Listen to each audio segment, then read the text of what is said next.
Hi, this is Jules with Haverford Township Free Library, and today we're going to be talking about squash and stretch. Today I don't have a let's draw portion of the video, but I do have some tips and tricks in the slideshow. So let's just get right to it. So today we're going to be talking about a concept called squash and stretch. And the drawings were provided by the blog Temple of the Seven Golden Camels. That's sevencamels.blogspot. It is a wonderful blog with a lot of great information for animation and cartooning and all that. And a lot of the drawings are from there, and some of the other ones are from Preston Blair, who I mentioned before. So please definitely check out this blog. It's wonderful.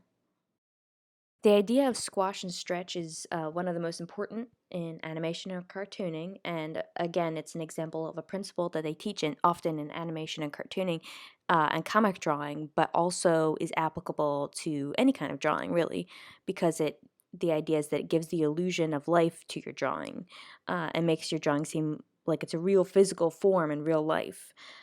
So this can apply to character drawing or even still life because the idea is to demonstrate the physical form. Whether that be a human body or a couch or a sack of flour or what have you. So the terms squash and stretch refer to what happens to a physical form when it is affected by a force, whether that force be gravity or some other kind of force like the body's movement, etc. How the form changes when it interacts with this force shows us what the form is made of, what parts are soft on the form, what parts are harder, and it gives the illusion of life to your drawing. It makes it seem like it's a real physical form in real life. So here's an example of squash and stretch on this cartoon dog's face, just kind of to give you an example of what I'm talking about. In the upper corner there's the dog squashing his face and then the dog stretching his face. So as you can see in this picture, the bouncing ball squashes really hard when it hits the ground, suggesting that it's a pretty soft substance. But even hard substances are usually are drawn with some level of squash to it to demonstrate the force. The bouncing ball exercise is a really basic and useful exercise for, especially for animation. So if a figure runs really fast, it'll stretch out a little bit. If a figure gets hit in the head with a mallet, it will squash a little bit. So these are cartoonish examples, but it works even if you're using these principles in subtle ways rather than cartoony ways. So when a figure is surprised, the face will stretch.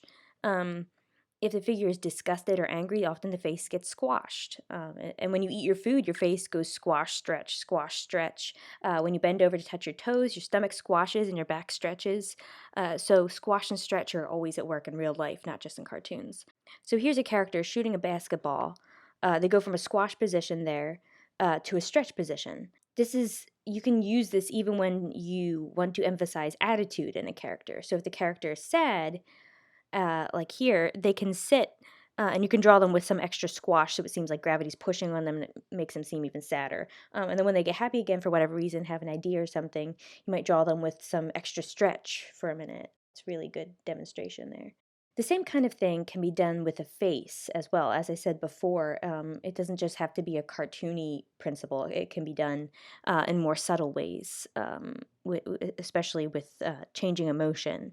Even a subtle change can be effective when it comes to squash and stretch.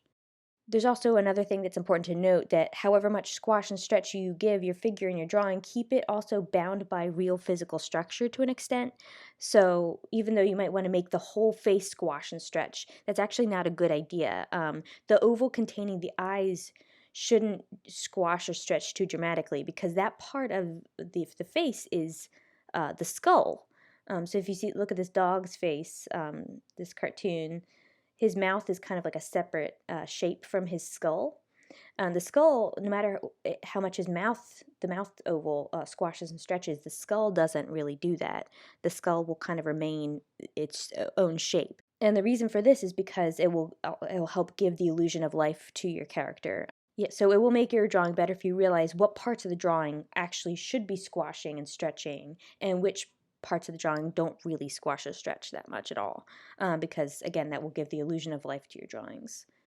Again, I want to stress that the rules of squash and stretch are not just for animation, but for setting up any kind of pose for like any figure. So Rapunzel here is an animated character usually, but right now in this picture she's just kind of a figure, and she's just kind of standing in a pose. Even with something like this, you keep squash and stretch in mind. Every pose contains various squashes and stretches all over it. So Mark Kennedy from the Seven Camels blog I mentioned earlier demonstrates this with his drawing of Rapunzel from the Disney movie. As you can see, he maps out all the different places where squashes and stretches are occurring all over the drawing. So if you want to practice squash and stretch, I would suggest practicing on drawings of flour sacks or pillows. Flour sacks are great for practicing animation, but they're also good when you want to practice being able to demonstrate emotion through poses and completely without facial expressions. So if you just want to think about how the body represents an emotion even without the face, it's good to practice on the flour sacks and on the pillows. So here's one like a pillow here demonstrating emotions and poses just through squashes and stretches. So here's a beautiful animation demonstrating squash and stretch.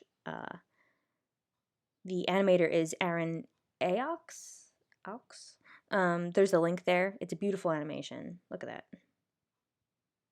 So, but if animation isn't your jam, if you're an illustrator, not an animator, so look here at these illustrations by Aranda Dill. They're beautiful shading, beautiful poses. The artist clearly has practiced squash and stretch. Squash and stretch will still help determine how you shade your work. Like as you see here, the shading is based upon what parts of the pillow are squashed and what parts are stretched, and it's really well done. So that's it for this video. I would suggest practicing squash and stretch on the pillows and flour sacks as we saw. And I would also suggest practicing squash and stretch on like a simple face. Remember that the skull part of the face won't really squash or stretch it too much compared to the other parts, like the mouth. And then practice squash and stretch on full figures, even if they're just standing, like the Rapunzel picture earlier.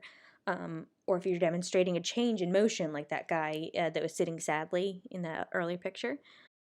So I hope this video was a little useful, and I hope that you learned a little about squash and stretch from it, and that maybe it contributed to your drawing projects that you have going on. And I'll see you next week. Bye.